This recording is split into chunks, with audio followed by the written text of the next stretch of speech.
So, Yeah, let me know otherwise. Totally Yeah, fine. have it done. Thank you.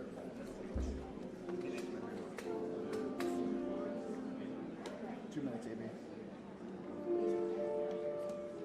2. I heard it from DJ, so it's all right.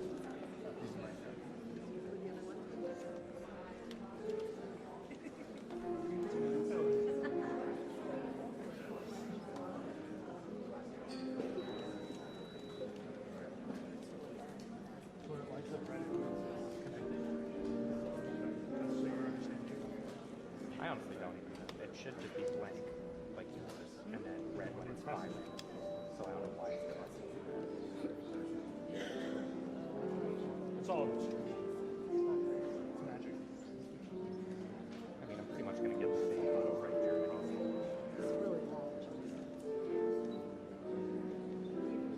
You used to be able to find them right to the bar over the side. So you can hang them. You can also just throw my camera in the air while triggering it.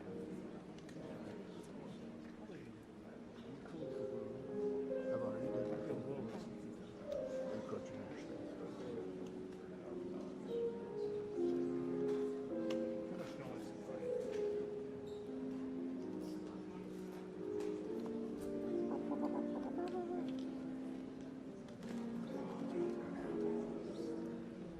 That's Donald Trump's music. You're right. No. Might be time for a break.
This is over by our lunch.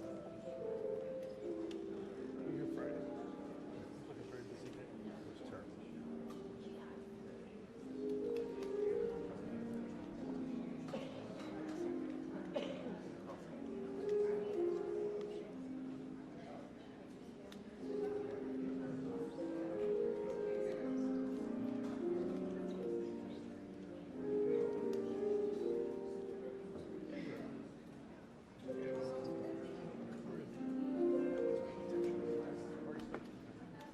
Here we go.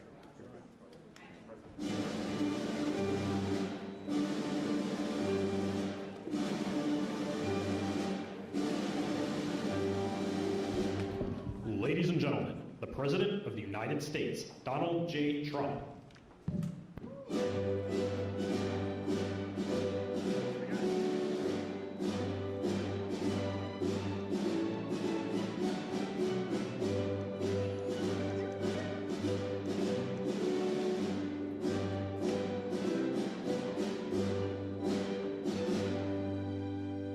Thank you very much. It's a big day. Very important day for me. Should be important for everybody, including the media. But they don't really cover it fairly, I will tell you that. It's shocking. Please sit down. Thank you. We gathered here today for a truly solemn occasion. Throughout this hall, I am joined by heartbroken Americans who have lost parents, siblings, children, grandchildren, and treasured loved ones to the scourge of illegal immigration led in by the past administration. Millions and millions of people from jails, millions and millions of people from countries that we don't want to know about. Drug dealers, murderers, 11,888 murderers were allowed into our country by the Biden administration. These are the angel families that we love, that for decades our government betrayed and our media totally ignored, and I've seen it. When I first got involved with the angel families, I had a meeting. It was so sad. And they got up and spoke, and the media literally just turned off the cameras. They didn't want to hear them. It was my first glimpse as to what was happening. These are sick people that cover stories like that, or that don't cover them, which is worse. Everyone in this room not only suffered an infinite loss, they were the victims of politicians who put the comfort of foreign criminals before the safety of American citizens and American patriots. Their stories were censored and suppressed like maybe almost never before, so that the politicians could open our borders and allow our nation to be invaded. If we didn't win the election, our nation would right now be destroyed. But under the Trump administration, their suffering is forgotten no longer. In just a few moments, I officially sign a proclamation that I've been waiting to sign for a long time, including my first administration. There were so many different legal roadblocks, it was incredible. We got it done, and I'm doing it today. February 22nd is going to be National Angel Family Day. Very important. So many incredible family members and friends, parents and children. On February 22nd, 2 years ago, a brilliant 22-year-old nursing student named Laken Hope Riley went out for a run on a college campus in Georgia. Laken was viciously attacked, brutally beaten and murdered by an illegal alien gang member who the last administration heartlessly released into our country. No problems. Let them in. They let in everybody. They didn't check anybody. They let in everybody. Among the first bills I signed into law after taking office last year was the Laken Riley Act. So proud of it. To ensure illegal alien criminals are rapidly removed from the United States of America. If that's okay with the media. That bill has already been really playing a big role in the life of our country. It's resulted in over 21,000 illegal alien arrests. 21,000.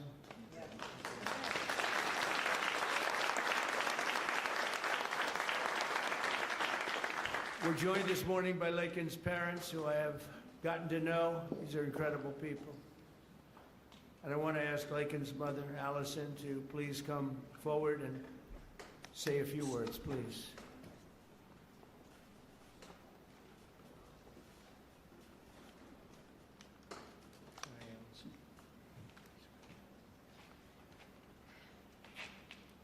Well, this is unexpected, but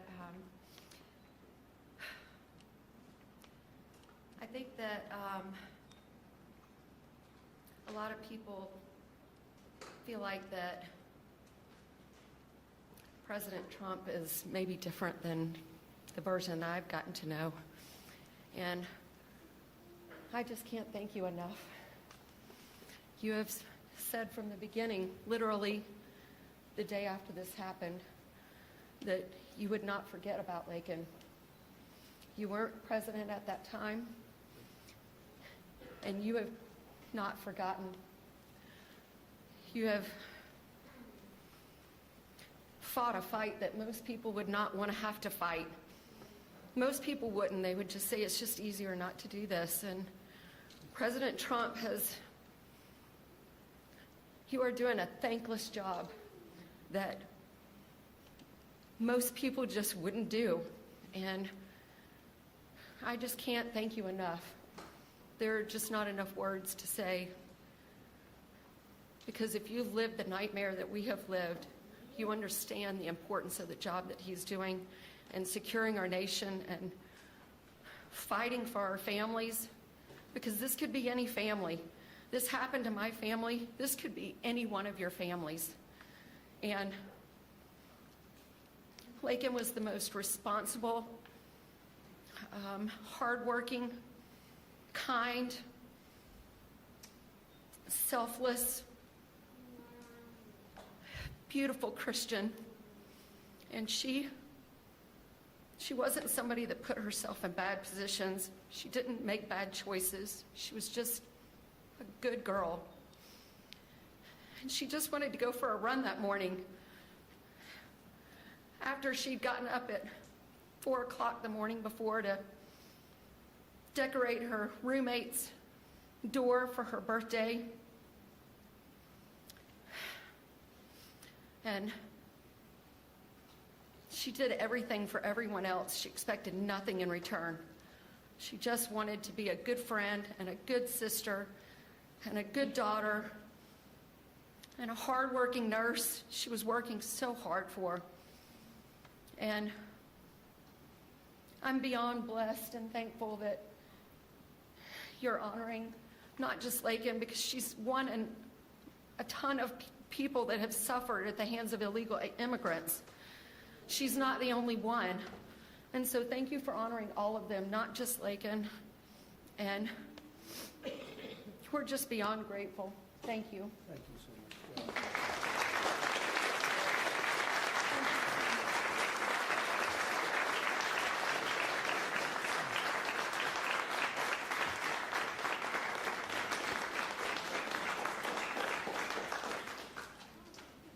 Thank you very much. Amazing, Allison. You have to go through this. Doesn't get that much easier, does it? Right? Even with time. It's been a while now, and it doesn't get that much easier. But I want to thank you for your incredible courage. We're all courageous in a sense. Everybody in this room is courageous. And we're willing to tell the story. And that I don't know why the news doesn't want to hear it. The Democrats don't want to hear it. The radical left, they don't want to hear it. What's not to hear? We want to stop murderers and criminals from coming into our country. I watched the mayor of Minneapolis. I watched these people saying, we want to protect murderers. I don't get it. Something's sick. They're sick. Can't have a country like that. So we appreciate the bravery of everybody in this room, actually.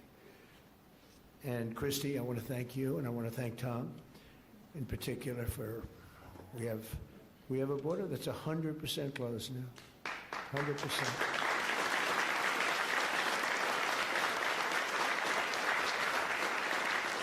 So Lakin's story is even more tragic because her death was completely preventable. It shouldn't have happened. Guy should never have been here. Not only should her killed in the first place, but he was released a second time after being arrested in New York City. Here today is a great gentleman, the police officer who arrested that illegal alien, only to watch him be set free to kill. I mean, he was arrested and they let him go free. They knew he was trouble, big trouble. Many of them are like that. They release him knowing he's going to kill again, but they released him and set him free to kill Lakin. So I'd like to have Ethan Carreri come up, please. He's a great, highly respected police officer, and you can explain what happened. Come on up. Thank you, Ethan.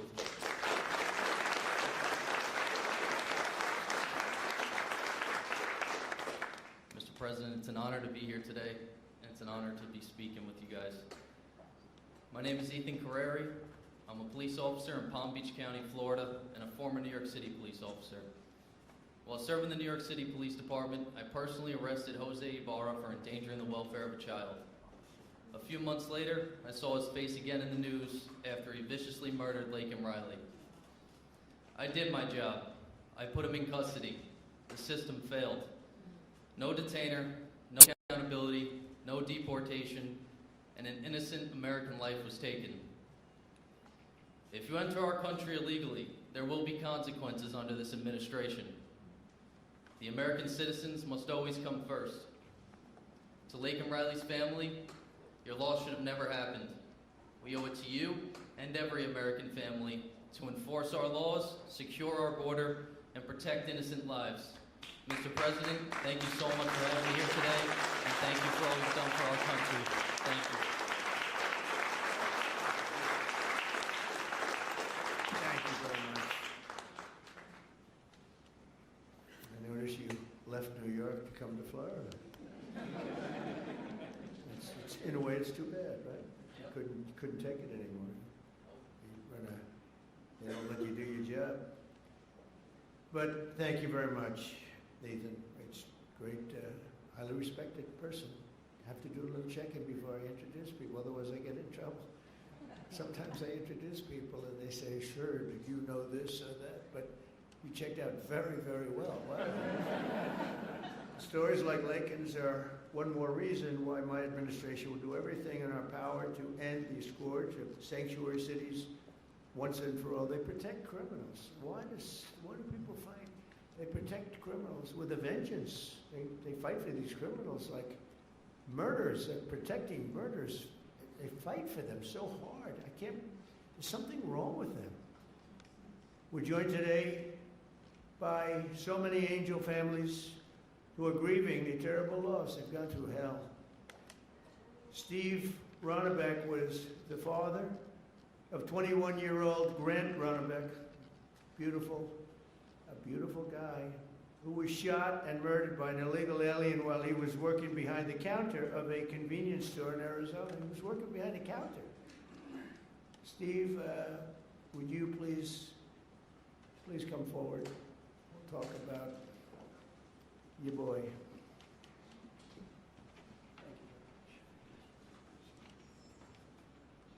You know, I spent some time with President Trump in his first election. President Trump talked about Grant even before he was elected in 2016. And finally, we had hope. We had hope that it was going to end. I was just talking to Secretary Noem that we all sat around a table one day during one of our visits to Washington. And again, the word preventable came up. All these deaths at the hands of illegal immigrants are preventable. They could have been stopped. We could have done so much more, unfortunately, at the hands of an election that we questioned. Somebody took their foot off the brakes, put their foot on the accelerator to let these people into our country. And it wasn't just regular people, it was criminals, it was murderers, killers, rapists.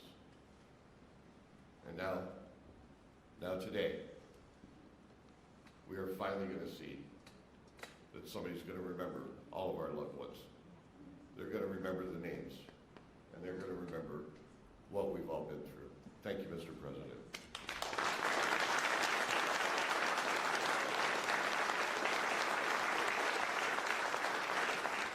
And think of it, I'm not talking politics, I'm just talking life. If that election, if it wasn't rigged, it was a rigged election by millions and millions of votes. The guy that never left his basement, it was all run by crooked people. COVID was a little bit of a shield. We had a lot of things going on. But it was rigged by millions of votes. We did great in that election. If that election wasn't rigged, every single one of the people in this room right now would not be here. You'd be home with your son, daughter, family. We had a strong border. You know, we solved it twice, Tom. We solved it. In 2016, the border was bad. Nothing like it was this time. It was like beautiful compared to this time.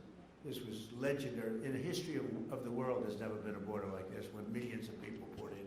At least 25 million people. And many of them were the wrong people. Many. You know, when countries fill up the caravans, they don't fill them up with their finest. I wouldn't. And I would do exactly what they did if the United States would be willing to take all of our criminals and people, or people that don't work. But they are smart people. I got to know most of those leaders. I know them. I said, what are you doing? They said, look, it was totally open border. They saved hundreds of millions of dollars. And they gave it to us, and we've done a great job. Tom Holm, Christian Holm, our people have been incredible, the job they've done. And they take nothing but abuse, but you know, they're sort of pretty hardened to that, I think, because they know they're doing the right thing.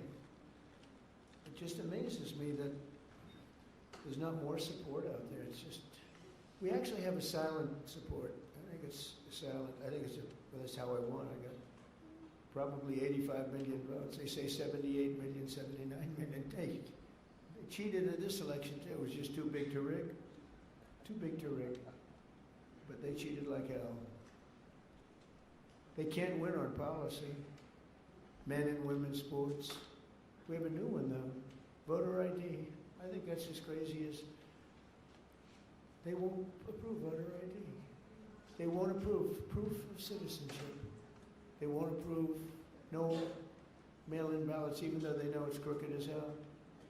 Where the ballots are sent to, in many cases, Democrats. Republicans don't get theirs, and they're calling frantically to get their ballot. A Democrat will get 3, 4, 5, 6, and even 7 ballots. And then we're supposed to win. That's what they're good at. They're professional. Cheaters. But we wouldn't be here right now. I'm just thinking as we're going through it, because we've suffered through it together. I suffer for the country. I mean, it's the people I've gotten to know, the mothers and fathers, mostly mothers and fathers. Husbands in some cases, wives in some cases, but mostly mothers and fathers, what they have to go through. Also with us is Marie Vega, the mother of Javier Vega Jr., the retired U.S. Marine and Border Patrol agent, so respected, who was murdered in front of his family by 2 illegal aliens, bad ones, really bad ones. People you could look at him and you could say, trouble. Trying to steal his family's trucks. He wanted to take everything the family had, but the trucks in particular. Marie, please come forward. Thank you.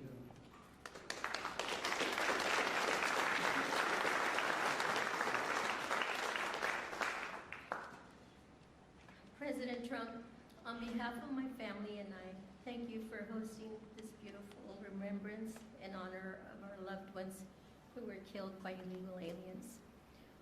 As you said, August the 3rd, 2014, my husband Javier, my son, Marine and Border Patrol agent Javier Harvey Vega, his wife, 2 of his sons and a friend, and I were fishing in Santa Monica, Texas.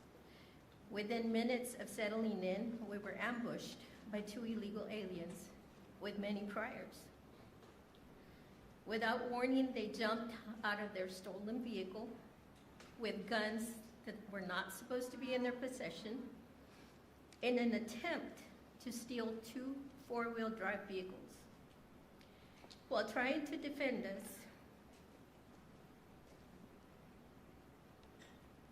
Harvey was shot in the chest and killed. My husband, Javier Sr., was shot in the back. Remember, you all, children were there fishing with their friends, and they just kept shooting. You could hear the bullets just whizzing past you. Javier Sr. returned fire with this weapon, and I grabbed the AR that Harvey had attempted to defend us with, and I returned fire as well. Had we not fired back, they would have killed everyone there, including the children, so that there wouldn't be any witnesses. And they killed an amazing man, a loving and honorable dad and husband. Thank God we have you in office. Without you, America and the world would not know the consequences of open borders. Thank you for restoring law and order. Thank you for acknowledging us, the angel families. Every day I think of you and the heavy weight of a nation that you carry with you. I can't imagine what it must be like to wake up every morning, work so diligently amid attacks and resistance from the left, to deal with the craziness, the fraud, and the swamp. But you get it done day in and day out, all while finding solutions to making America great again. You absolutely amaze me. Please know that we see it, and we, the masses, your constituents, are behind you 100%. When you were elected the first time, for the first term as president, I remember saying to my boss, this is exactly what this country needed, a businessman. You did an outstanding job then, and although you were cheated out of the second term, by the way, you won that election as well, and we know it. I knew the third term was going to be epic, and here we are, mega. Before I end this, I have to share a sweet story with you about my daddy. He absolutely hated the way people treated you and attacked you. On your third run for office, he said to me, "Mijita," which means my little daughter in Spanish, "Can you check to see if I'm up to date and still registered to vote? We need to make sure President Trump gets into office." I said, "Of course, Daddy." And I did, and I checked, and he was registered to vote. We lost a great man, April the 3rd of 2025, and that would be my dad. Again, thank you for everything. Thank you for backing Border Patrol and ICE, and backing these families. Thank you so much.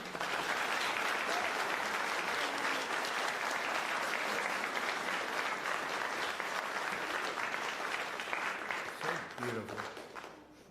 You know, I was thinking as you were saying that running again for a third time after having gone through what we went through the second time, which was so horrible. So much cheating, so much deception and viciousness, and you could see what they were going to do. And I'm here now, and it's a much more powerful term than my second term would be, and much more powerful.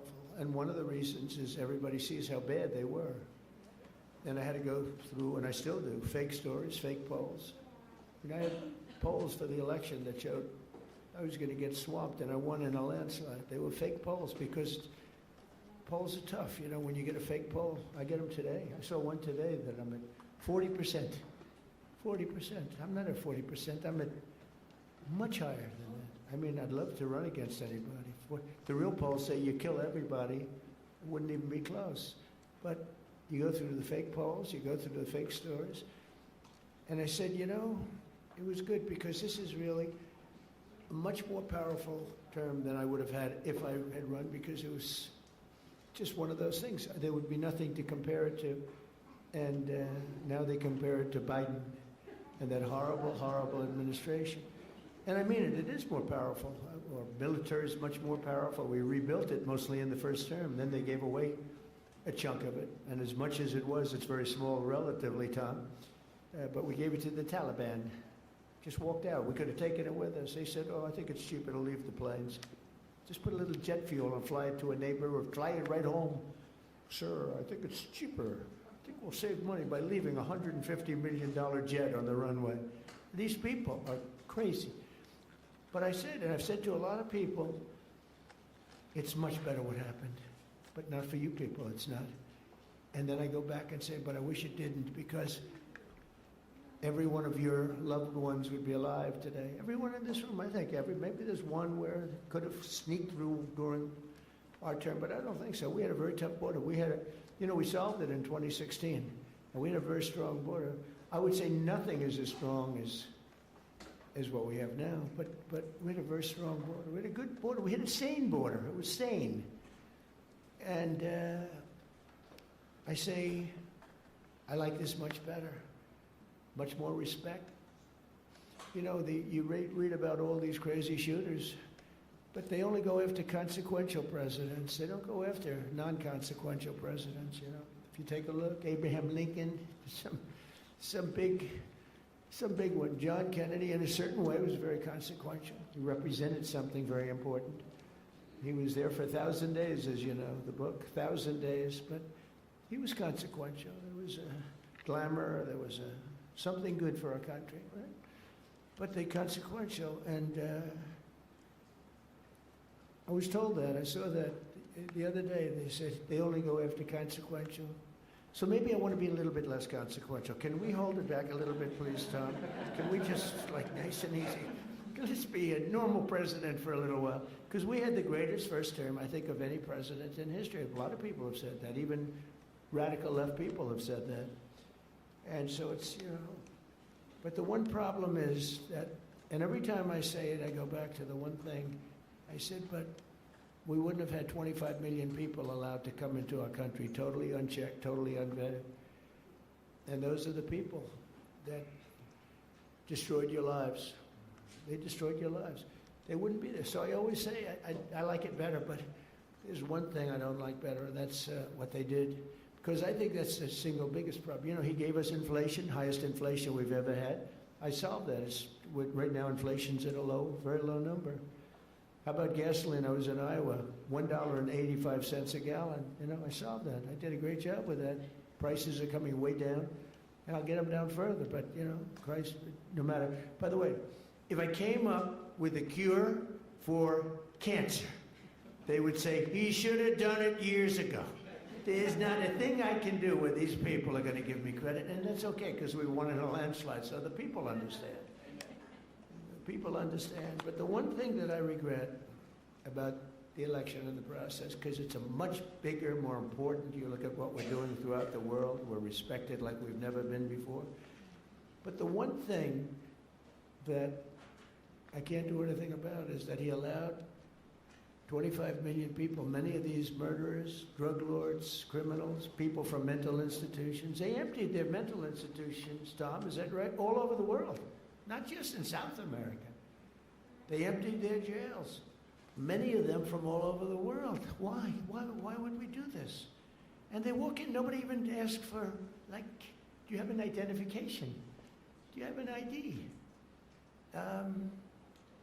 It's so crazy. You know, the mayor of New York, and he's a very nice person.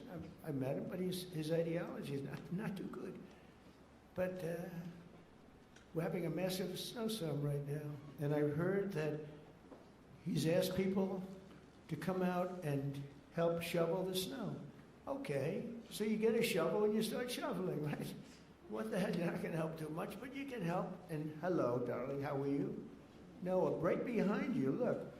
My friend, right? Are you okay? Yes, you. Are you okay?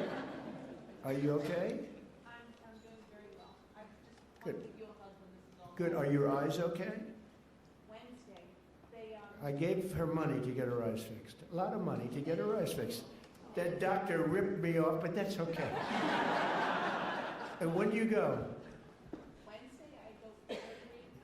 It was postponed because they said the grief caused me to have 2 heart attacks. Well, you get them done. It's an operation, but it's 100%. You know, it's great. It's Wednesday. Good. You're going to have 20/20 vision.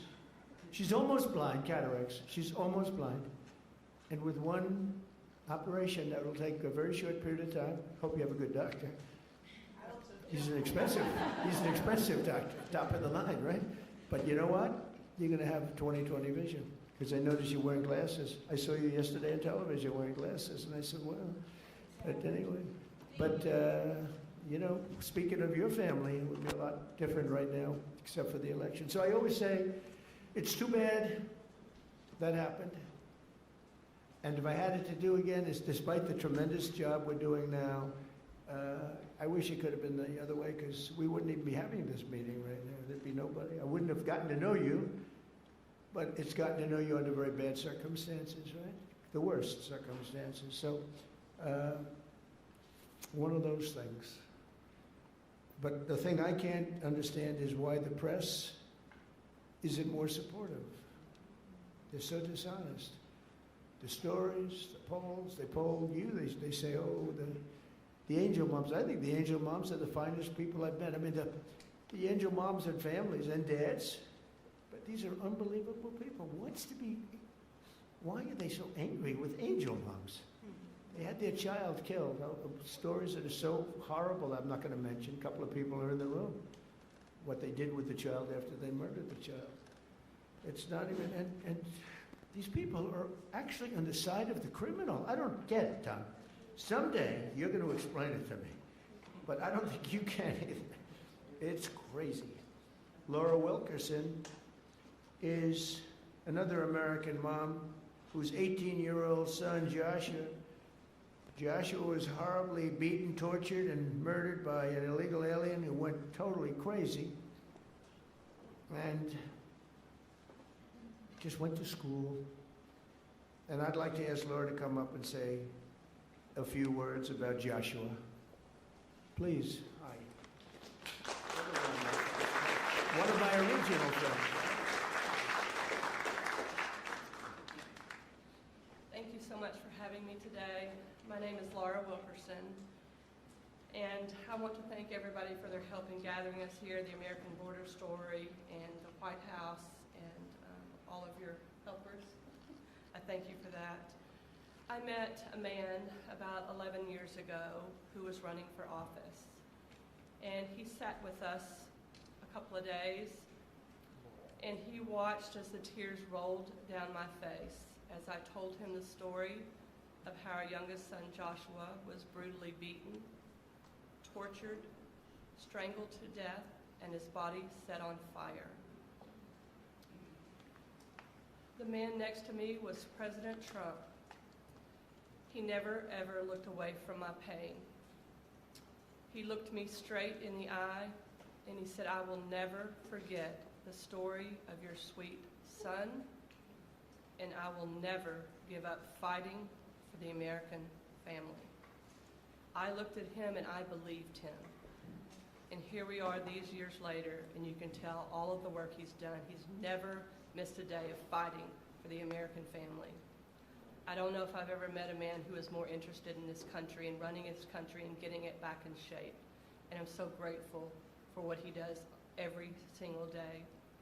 I can't even pretend to understand the spiritual battles that swirl around the office of the presidency and the man who owns that office.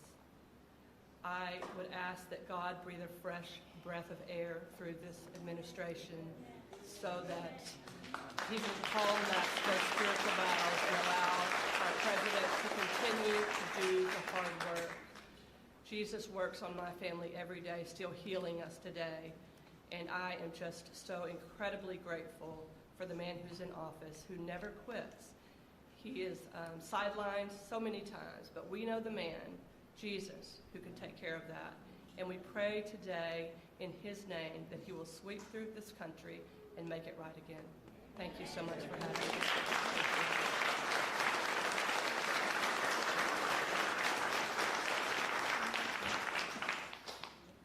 Oh, I just want to thank you. It's amazing. The words are so beautiful, so beautiful. I get introduced often, and I'm getting introduced by people. In many cases, they hate me. And they don't give me nice introductions like that. But all we're doing is the right thing. It's sort of simple, right? It's sort of simple, and but not simple for you. And that's when I was running, actually. That was before I won. I didn't know if I was going to win or not. I was running against 17 politicians. You knew. I knew. But no, I never forgot that. Jody Jones is a loving brother whose cherished sibling Rocky was killed by an illegal alien real monster, who went on a deranged crime spree after being released from prison as part of a California sanctuary city policy. Jody, please come up.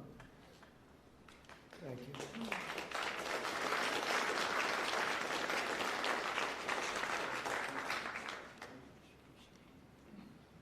Well, I have the speech, but I'm not going to give it. What I'm going to tell you is from my heart. I want to thank my Lord and Savior, Jesus Christ, first of all, before I do anything. I want to thank the American Border Story, and I absolutely want to thank President Donald J. Trump. Thank you, sir, for putting America first, and putting these angel families first, and letting everybody know their stories, because we matter. Thank you, sir. My brother Rocky Jones was murdered by a criminal illegal alien. He was simply at the wrong place at the wrong time. This man was arrested, released, and within 24 hours, he went on a shooting spree in Central California. Unfortunately, my brother was in the wrong place at the wrong time. This man shot my brother 8 times at point-blank range. I pray that no other family has to go through that, and fortunately, they will. And just know, President Trump, I want you to know, no matter what the fake media says about you, the American people love you, and we will support you all the time, because we love you.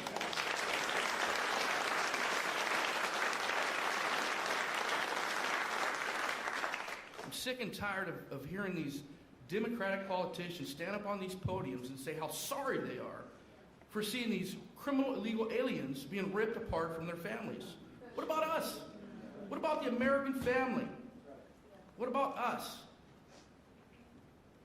We mean something too. And this man right here understands it. I was listening to Grandma Cook, and she said thank you to President Trump. And I love that lady. I don't even know her. I just heard her. I just got the fire inside of me. I'm like, wow, that's an American. I love America. I want you guys to understand this. Americans are not racist. We're not xenophobic because we want a safe America and we want to put Americans first. This man's not racist because he wants to put Americans first. Are you kidding me? I know you guys hear it all the time, but we are not. And I'm going to tell you something. I love America. I love Donald Trump. I love my family. And by gosh, I love America. Thank you very much, Donald Trump. President Trump, you are the man.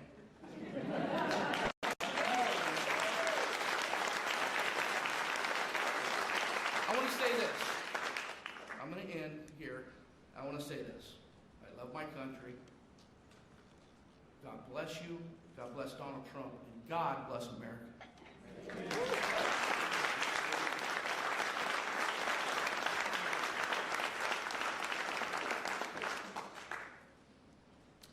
Thank you very much. It's incredible. I want to now introduce somebody that I get to know pretty well. We just had a little discussion. Wonderful mothers, Patty Morin, who lost her beautiful daughter Rachel, and Tammy Nobles, who lost her daughter Kayla. Your daughters would be unbelievably proud, and they are as they look down. I'm sure they're looking down. And they'd be very proud of you, and they're thanking you right now for your courage. You've gone through a lot. I know you. And I just have to recognize some of the families. I mean, the families that are here this morning, I know many of them, not all of them. And you know, it grows at a pretty strong level, nothing like it was in the past. You remember when, during the campaign, Biden would say, and then I guess Kamala's the same thing, same ideology, same level of intelligence, I think. But she would say, and he would say, no, it's wonderful to have the people come into our country. These are fine people, these are nice people, and they don't commit crime. And I called Tom home and I said, what's the story on that? Because I think they're really violent. And Tom would say, these are the most violent people in the world. They're coming in. These make our, I remember you said, these make our criminals look like choir boys. And you know what? You were right. You were right. But I want to thank those two people because what they went through. And I want to recognize all of the families here this morning who have lost loved ones, a lot of families. Thousands are not here, and they're feeling just the way you do, sad. and continue to fight. You know, they say time helps, but I've seen some people, and the time isn't really not helping that much. Time, they say, it heals all wounds, but it's not. Do you feel better now, or the same? You got to feel a little bit better. You got to let it, but it's not like the phrase, wonderful phrase, time heals, like everything's good. Excuse me? We feel good that you're here. Yeah, I know. We'll continue to fight, though, and we'll stop this horrible situation, and we have stopped a lot of it. A big thing, you know, you saw that murders are down for the most in 125 years. This before my father was born in 1905. 5 years before my father was born. My father was great. But, so in 1900, 125 years, the murders, the lowest rate. You know why? Because I closed the borders, and we got a lot of people out. It's not just closing, we got a lot of people out. Washington, D.C. is now a safe. So we don't want to close the borders for them. We got a lot of them out, and we got many of the worst ones out. Go for them first. But I want to conclude by reading part of a letter I received earlier this year from two heartbroken grandparents who will never again see their 8-year-old granddaughter after an illegal alien ran her over with his truck purposely. They wrote to me, "We are hurting so badly, and now know that the hurting in our family will never go away. It never, ever will go away. We're not seeking notoriety.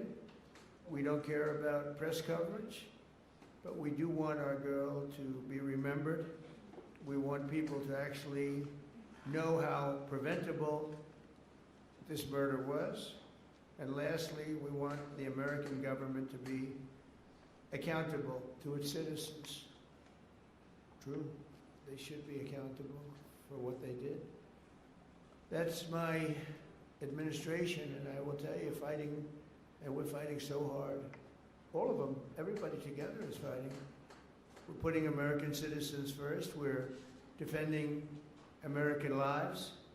And we're fighting for every angel family. Angel families are beautiful families. And beautiful families. That was my first, early on when we first met, that was my first, I didn't know about angel families, you know. I never did this before, right? I was building buildings and things. But I said, I can't believe it. My first meeting, they were so angry at the press, at a mom who lost her daughter so violently. Right? You might have been there. The first meeting, I said, this is strange. What's going on?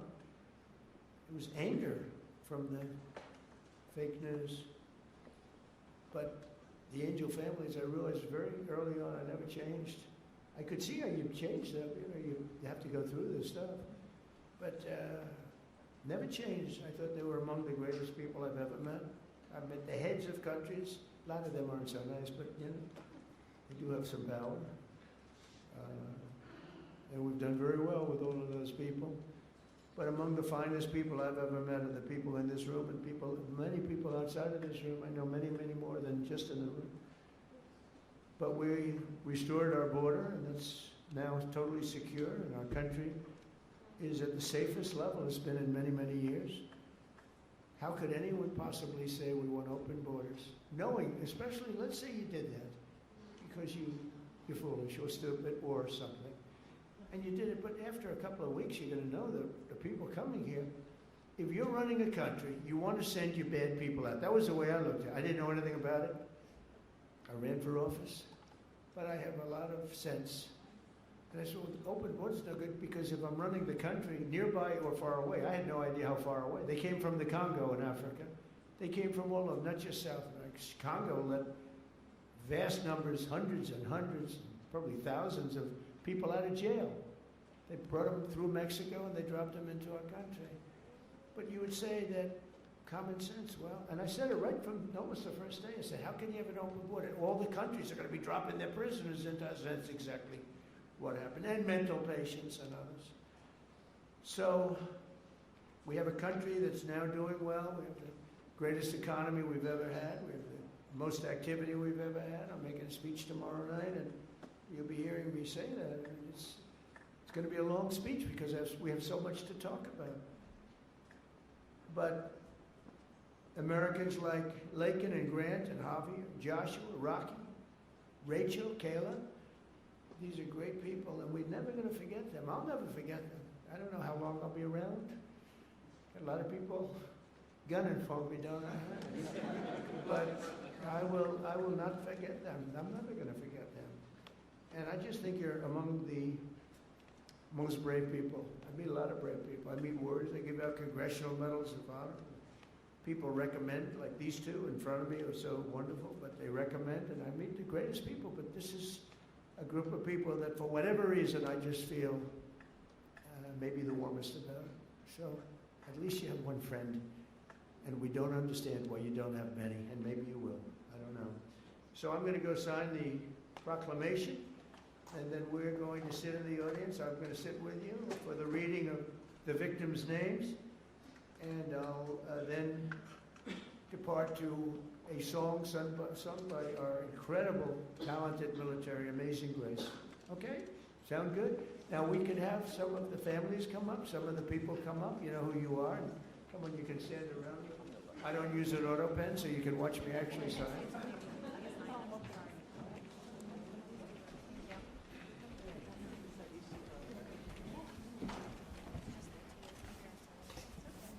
We'll do this the right way. Do you have, I want to give coins to the family, okay? Could I? have one for you, and I couldn't bring anything inside. No, Secret Service, well, you'll get it to me. Say hi to Trump. Hi, sweetie. My name is Emma. Oh, hi, Emma. Very good, beautiful. Yeah. Okay, you ready, Emma? We're going to sign this, okay? Okay.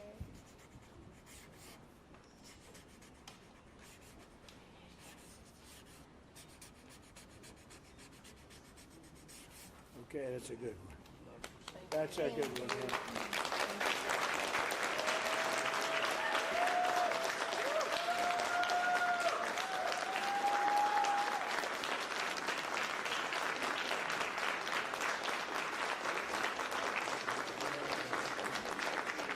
Thank you very much. Thank you. Thank you very much. You take care of yourself. You can hold that. At least for a little while before. I'm not taking it. Thank you. So let's do this candle lighting, and it's very beautiful. Please.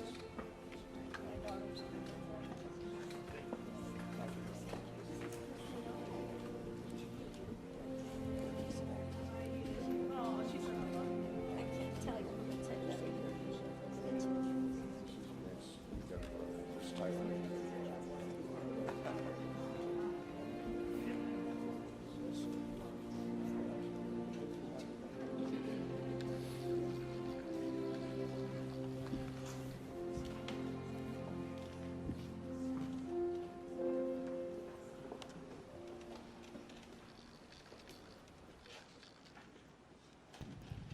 We will now light a candle in honor of the victims in solidarity with their families.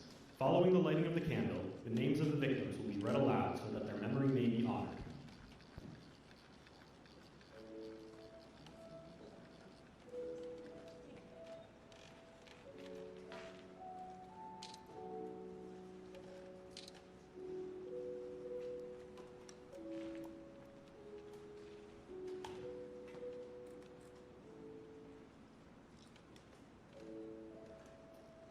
Katie Abraham. Chad Eistru. Austin Babcock. Megan Elizabeth Ida Boz. Jesse Bird. Liam Cantu. Michael Clayton. Gail Clayton. Sander Cohen. Piers Corcoran. Ronald De Silva. Jackson Davis. Christopher James De Leon. Joseph Di Tomaso. Marshall Dova. Brady English. Shaylee Estes, Lacey Marie Ferguson, Maura Garrity, Tristan Gray, Kayla Hamilton, Aaron Joshua Hampton, Brady Hiling, Susan Hine, Haley Helgeson, Kyler Holbein, Gregory Hamala, Gabriel Kaleshi Isiguzo Jr., Rocky Paul Jones, Shane Jones, Stephanie Kaufman, Haley King, Amy Courtlang, Ryan White,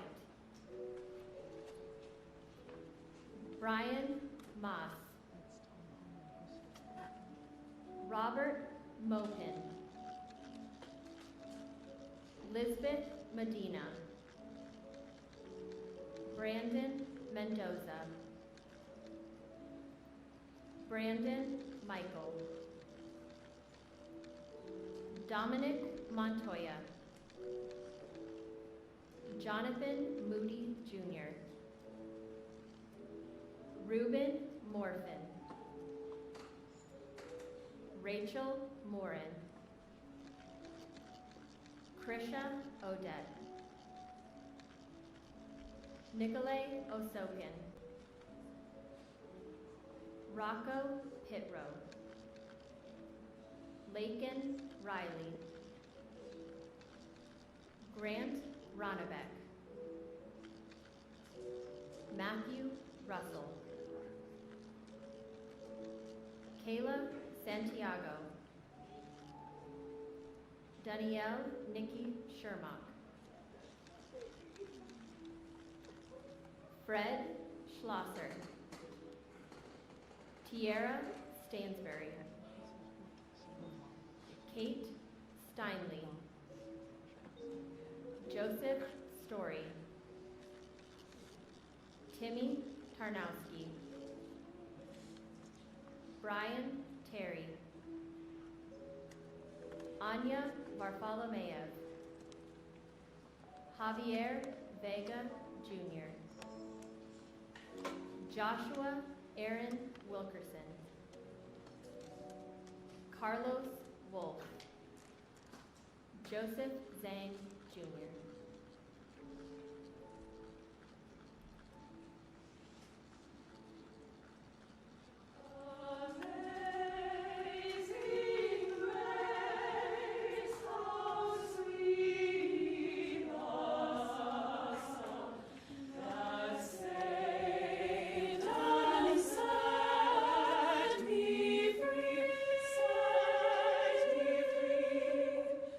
I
I'm gonna place her left corner.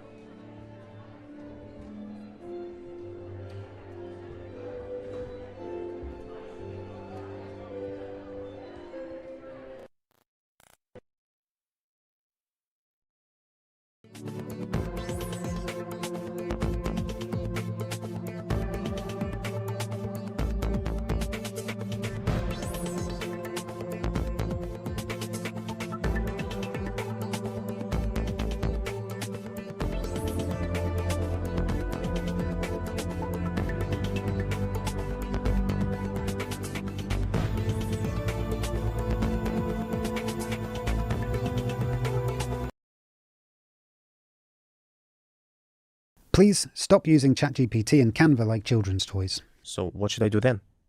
First, stop scrolling. Second, download Cursive. Third, use it for 15 minutes a day.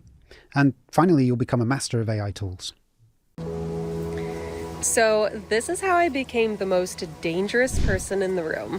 One habit changed everything.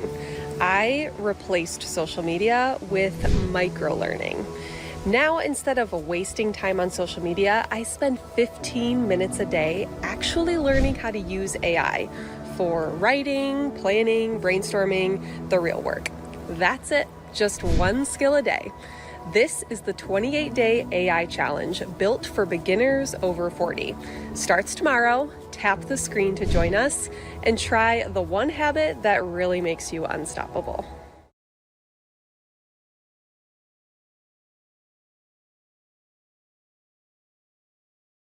Welcome, everybody. Thank you so much for joining us. I'm Liana Petrova with a new episode of World Affairs in Context podcast. Today, I'm very excited to be joined by Vijay Prashad. Vijay is a historian, journalist, and the executive director of Tricontinental Institute for Social Research. I will go ahead and link it below. There's a ton of very, very good information on their website. Vijay, welcome to the program. Thank you so much for taking the time. It's my joy to be with you. Thanks a lot. I'm very excited for this conversation because as we were just chatting, here in the United States, we don't really hear much, if anything at all, about the global South. And anything that we do hear is very belligerent and very negative. Nevertheless, the global South, or as I personally prefer to refer to it, the global majority, is now at the very center of global affairs and the transformation of the post-Cold War order. Since early 2025, there has been a clear, I would say, escalation of anti-global South rhetoric in Washington. President Trump threatened 100% tariffs on the BRICS nations, and then he imposed additional tariffs on many countries, including an additional 25% tariff on India. After these attempts of economic coercion, the United States-India relations noticeably cooled. And just last week, Marco Rubio's speech at the Munich Security Conference shocked many of us for a variety of reasons, and perhaps the main one being its direct neo-colonial tone and his open call for the quote-unquote Western century. How would you characterize the current state of relations between the United States and the global majority, and more specifically, between the United States and India? I mean, let's start with India, because I think, and then we can work upwards. It's a good place to begin. It's a good place to begin because India, firstly, is demographically the largest country in the world. India is part of the Asian growth dynamic. You know, the center of gravity of the world economy has really shifted to Asia. It's China, it's Vietnam, Bangladesh, Indonesia, India. These countries are growing much faster than the countries in the North Atlantic, which used to be the center of the global economy. The markets in these areas are growing. The production is growing. Productivity rates have increased in this part of the world.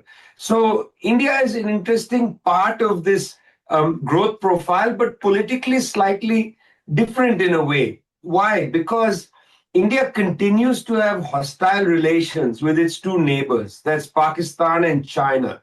And as a consequence, India has strangely decided that it would prefer to ally with the United States. So in an earlier period, about 10 years ago, India was very enthusiastic about the Indo-Pacific agenda of the United States government. When the United States government launched the Indo-Pacific strategy, essentially to constrain China's rise, India participated. It joined the quadrilateral security process, the so-called Quad. India was a very enthusiastic member, joined, walked away, and joined again. But at the same time as this was happening, as India felt that geopolitically, United States was a better, clearer ally than throwing its lot in with other Asian countries. At the same time, the Indian economic elites recognized that the center of economic dynamism wasn't going to be in the Western countries anymore, and India couldn't expect in the near future to find increased markets for Indian services and goods in Europe and the United States. So that's the reason why India in 2009 gets involved in the BRICS, is a founding member of the BRICS. India, therefore, from about 2009 has been sitting on two stools. On the one stool, feeling that it needs to be close to the United States because of this geopolitical reality. It's animosity with Pakistan and with China. And on the other stool, recognizing that the US is not going to be the buyer of last resort, India joins the big BRICS process, continues to buy Russian oil and so on, refuses to back down against Western pressure. So India is in the horns of a dilemma between a kind of political adherence to the United States and an economic reality that has moved it to the BRICS. And I think a lot of countries in the global south are balancing this situation. When you look at even countries like Russia and China, they are also sort of balancing between the rise of a new economic reality in the world and still a combination of fear and hostility, but also the need to satisfy Washington, D.C. Russia might be in a major conflict in Ukraine. Yes, of course. At the same time, there are sections in the Russian government, not Sergei Lavrov, who's taken a public position against it, but there are sections in the Russian government which are trying to urge Vladimir Putin to give to the United States to stop trading outside the dollar system and so on. There's section. So this horns of the dilemma problem, it's not just India. It started with India in order to then come and say, well, but in Russia, there's a debate about this. One section says, let's accept some of the US demands that they are making in Geneva. Let's not keep walking away from the table. Lavrov has been saying, no, we are not going to surrender these things. A new world is being born. But there's a section, even in China, there's a section which says, look, let's not have hostility with the United States. Let's kind of make peace with them. Let's try to have everything, all the contradictions balanced out. It's not possible. They're sitting in the horns of a dilemma. The global south is sort of waiting to come into its own, but the confidence to do that doesn't exist. It's my understanding that India's foreign policy has been rooted in strategic autonomy and a degree of non-alignment. How does India manage to balance U.S. ties with relationships in Southeast Asia and also the Gulf, with everything that's going on with Iran right now? I would be also curious to hear your thoughts on India and the Gulf states dynamic. Yeah, so India is a net importer of energy. And, in the modern world, if anybody's looking at a country's strategic autonomy, the first thing to look at is where do they get the energy from? Because where you import your energy from is going to constrain your ability to have a foreign policy that's independent, because if you take foreign policy positions that annoy those from whom you buy energy, they're going to cut off your source of energy. Yeah. So India is in that sense also in an interesting horns of a dilemma. On the one side, reliant upon Gulf energy. A lot of oil and natural gas comes from the Gulf. On the other side, this particular Indian government is very much pro-Israeli.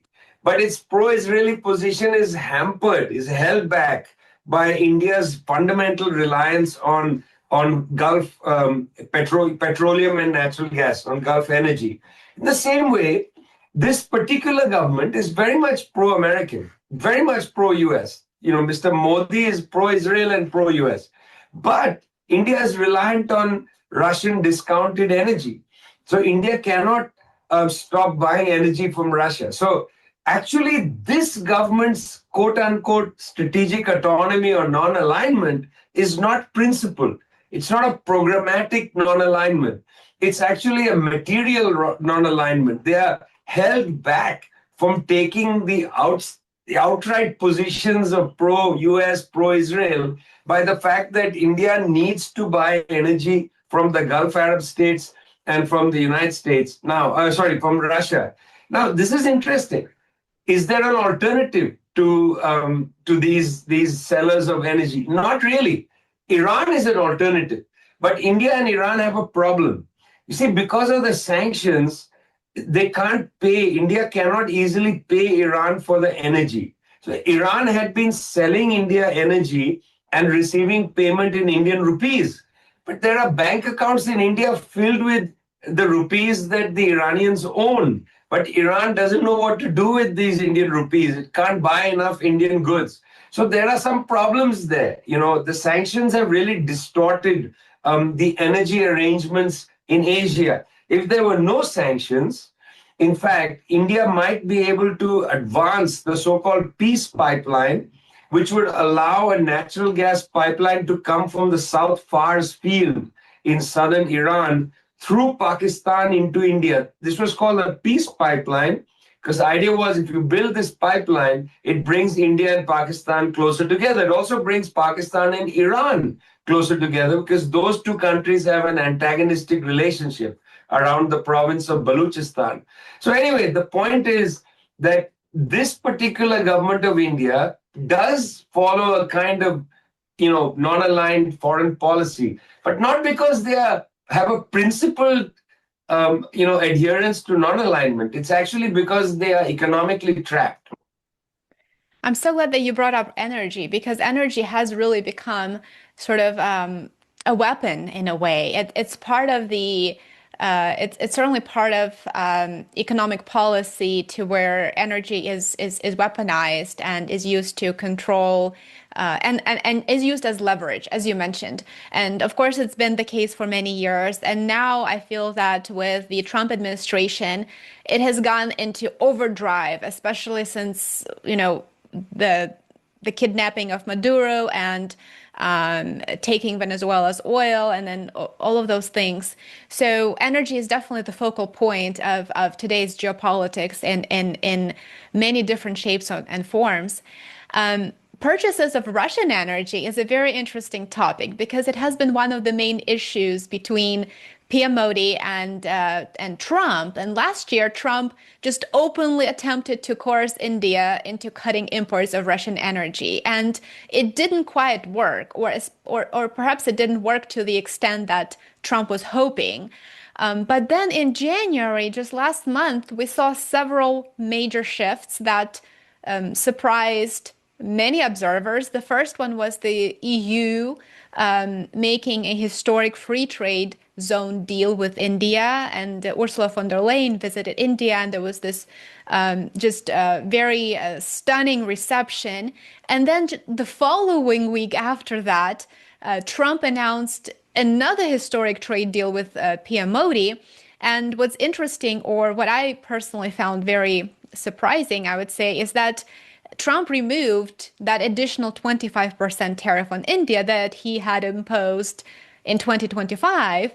And then India reportedly agreed to cut exports of Russian oil. And I've seen reports that India may actually replace Russian oil with Venezuelan oil.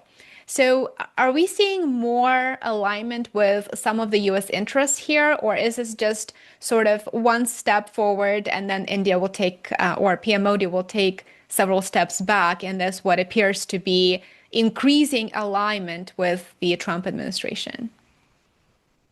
Firstly, I really like the way you call him PM Modi. I think that's hilarious. It's the first time I've heard it, and I'm going to adopt that phrase. Look, Trump is a master of the media because there is a little bit of a controversy around his description of the phone call with PM Modi. Mr. Modi says that in his conversation with Donald Trump, he said that at some future date, India might consider cutting Russian oil. It was some vague statement. Probably Modi was keen to get the topic off the table. Trump reported, on the other hand, that Modi told him he's going to cut Russian oil. So there's a little bit of controversy about who said what to whom and how. Okay, we don't have like the transcript of the conversation. We just have what each side is reporting, and they're reporting different things. Okay, obviously, what Trump is saying is getting much wider circulation because he's the US president. But apparently, Modi says, I didn't really say that. I said something else. Don't mistake these trade deals for something that is an orientation that India is making politically.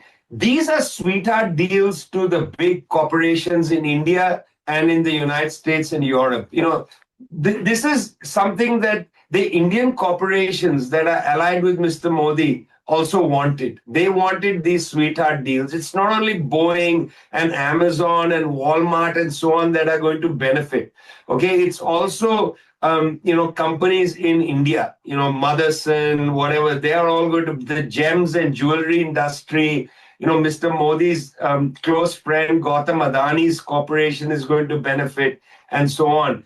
In fact, the loser in these deals, particularly if the American deals actually go through, the loser in these deals is not India, but it's the Indian farmers and workers. I mean, dairy farmers, for instance. If this deal goes through, dairy milk prices will go down, estimated by about 15%. Okay? If milk prices go down by 15%, India's dairy farmers will lose about 12 billion US dollars in annual income losses. Okay? About 1 lakh crores of rupees. I mean, it's an incredible amount of money. 80 million people depend on the dairy industry. Okay? They are going to be hit hard. Cotton industry is going to be hit hard. Soybeans is going to be hit hard. I mean, we know that with the tighter limits on India's generic industry, if this deal goes through, pharmaceutical prices will go up. India has the highest rate of out-of-pocket expenses for medicine. This is going to become catastrophic. So if actually they let the deal go through, they've signed a piece of paper. If it goes through, if they implement all this stuff, it is going to create economic catastrophe in India. I don't know if Mr. Modi or PM Modi, who is a master of winning elections, is going to be able to tolerate that. I don't think he is going to survive if they actually go through with all this. Yeah. So, I mean, that those 80 million dairy farmers, someday soon they're going to be on the street because, imagine that if what you're selling, the price declines by about 10-15%, it's going to be huge. Cotton and soybean farmers in Maharashtra will lose so much. The right will never be able to win in Maharashtra. So, I mean, there could be electoral consequences, and this might push back against this deal. So I don't say, okay, it's all done and dusted, and India has turned to the US. No. The Indian government is doing what this government is disposed to do. It is giving benefits to its own corporate cronies. And in giving benefits to its own corporate cronies, it is impoverishing the people in the country. So it's not a sign of a tilt to the West, as much as it's a sign of a continued cronyism of this government when it comes to economic policy. Yes, and I couldn't agree more with you. I think we always see, big corporations and lobbyists here, especially in the United States, win, right? And then it's the average person who's just barely trying to, paying medical bills or put everything on credit card. We see so many, a growing percentage of Americans here in the United States actually like purchase daily necessities with credit cards because that's what they have to do now with the rising prices and the tariffs and everything else. So as you mentioned, it's the corporations and sort of the a small portion of the population that benefits from these deals, and then the average person is sort of either not worse off and not better off, or it's sort of increasingly getting more challenging for them to maintain that lifestyle that they are either used to or would like to have. So absolutely agree with you, Vijay, and thank you for pointing out, because that's one of the things that we don't really hear about, in these reports. Certainly they don't discuss it in such a granular level. And part of this, I would say, deal making is, of course, arms sales, and that's another thing that I wanted to bring to your sort of attention here and get your thoughts on, because the military-industrial complex, of course, is such a big part of it, and I've heard reports that India is considering one of the largest ever defense acquisition deals, which involves the purchase of over 100 Rafale fighter jets from France. What's interesting is that, just to kind of, for our viewers to share more context, the Stockholm International Peace Research Institute's report that was titled Trends in International Arms Transfers, that was published in spring of 2025, highlighted the competition between Russia and France for India's arms market. And so now it appears that this planned purchase of over 100% Rafale jets will actually make France the top supplier over Russia.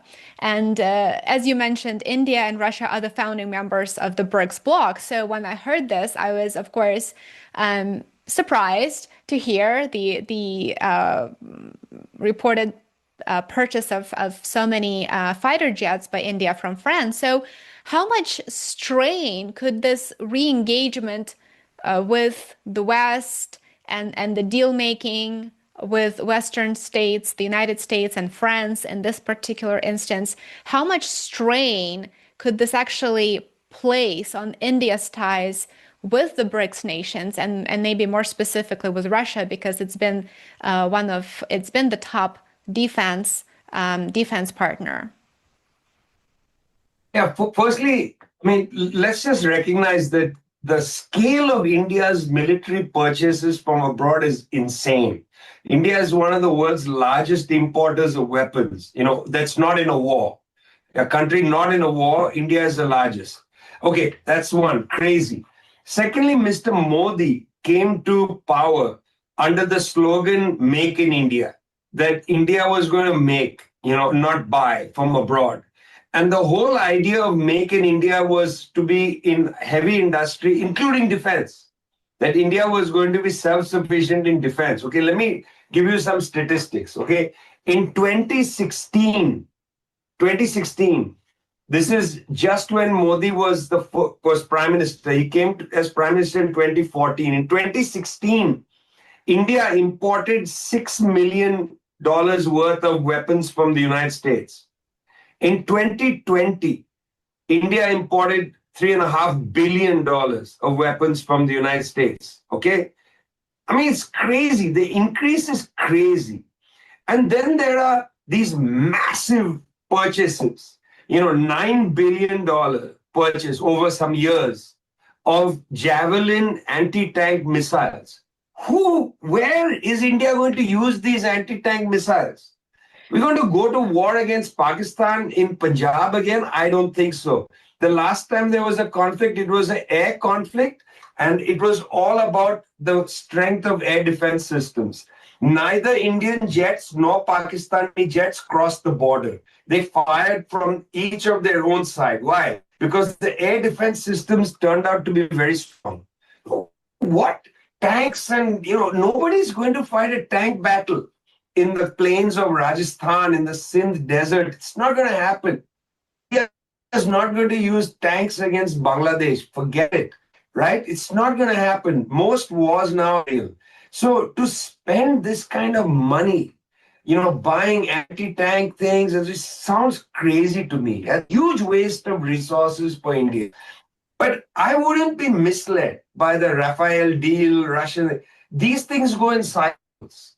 Because there was a time after the collapse of the USSR when the Russian ability to produce weaponry just basically collapsed, like much of the Russian economy after 1991. I mean, people need to remember that the life expectancy declined dramatically in the former Soviet Union. I mean, it was the collapse of the USSR was a catastrophe for the people of the Soviet Union. And the arms sales went to almost zero. So India then started to buy weapons from the West to compensate for the fact that, but the moment Russia came back online, India was able to buy materials to upgrade the former Russian produced or Soviet produced weaponry. And India's purchases from Russia increased. These things go in cycles. I wouldn't like say, oh my, this is a switch from Russia to France. The fact of the matter is India is voracious in buying weapons from abroad. Why? I don't know. I think it's an enormous waste of resources. I mean, okay, maybe you should buy fighter jets. Maybe that makes sense because it protects your borders or whatever. But this Javelin anti-tank missile purchase makes no sense to me. I mean, nobody's going to fight a land war like that anymore. Yeah, if you have aerial superiority, you don't need anti-tank missiles. That's one thing. Secondly, I mean, unless India starts a genuine dialogue with its neighbors, it's going to increase its military budget to the point that people will be starving alongside, the best militaries the world has never used, sitting there. And we're already at that point. We have starvation deaths and we have an enormously advanced military. It just doesn't compute for me, not at all. But I also wouldn't exaggerate the shift from Russia to France or something like that. It's very interesting because, as you mentioned, so India is buying so many weapons, and it continues to, I guess, enhance its I don't know if it's deterrence posture or what the proper terminology would be in this case, but there's definitely a gap between as you said, the farmers are struggling, and then the javelins and all sorts of things are being purchased at enormous scale. Do you think it has anything to do with the United States sort of ambition to position India as the sort of the foundation of its deterrence architecture in the Indo-Pacific, and of course, with respect to China? This is, of course, the US idea. They want to use India as the lily pad for, whatever. But listen, I mean, the Indian people need to discuss, does India want to fight the United States war against China? Should Indians die on behalf of the United States? I mean, this is a real debate. Because, in fact, India and China have a dispute that's solvable. It's a territorial dispute. It's a question of 100 kilometers here and there of land. Yeah, it's a solvable issue. It's an issue of sitting with a map and having a deep and honest discussion about people and the people who live there and what are their choices and what would they like and so on. I mean, this is a solvable issue. You don't have two major old civilizations go to war with populations of 1.5 billion each. When they are disagreeing over small pieces of land. That's not logical. This is obviously much larger than that. In the same way as the Republic of Korea and Japan and so on have become effectively front lines for the United States war. Does Japan really have so many conflicts with China that it can't solve? I don't think so. I think it's completely solvable. The Japan problems with China. I also think whatever problems the Republic of Korea has, it's solvable. I mean, North and South Korea need to go back to a sunshine policy. These are all solvable issues. Talk to the Vietnamese about that. You know, they had a war with China in 1978. Now they are the closest of allies. Why? Because the economic ties have increased. Yes, they have some differences over some islands, but this is no reason to go to war. This is a reason for diplomacy, discussion, and deliberation. You know, and so my feeling is that the conflicts in Asia right now are being exacerbated by the United States. These are unnecessary conflicts. We don't need them. And there was no rivalry between China and India 60 or 70 years ago. Is that not right? Yeah, I mean, before India and China went to war in 1962, the whole game was India and China are, you know, siblings. India Chini Bhai Bhai. That was the slogan. You know, India and China are brothers, siblings. Yeah, that was the slogan of the 1950s. That slogan was crushed in the war of 1962. Again, a war over territory that could have been negotiated. You know, I mean, all colonial frontiers pose a challenge.